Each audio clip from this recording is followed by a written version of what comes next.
Hi, my name is Nicolas Glady. I'm professor at the ESSEC Business School. I'm in charge of the Accenture Strategic Business Analytics Chair, and I'm the director of our Center for Digital Business. I'll be your guide in your first steps as a strategic business analytics expert.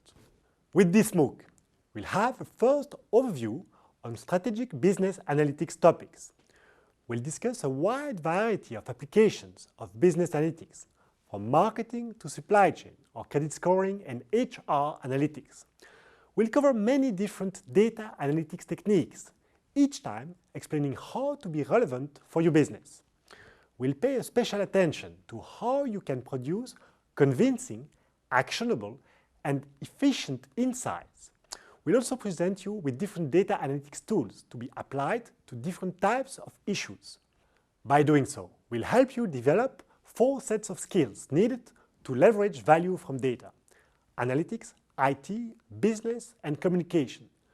By the end of this MOOC, you should be able to approach a business issue using analytics by 1.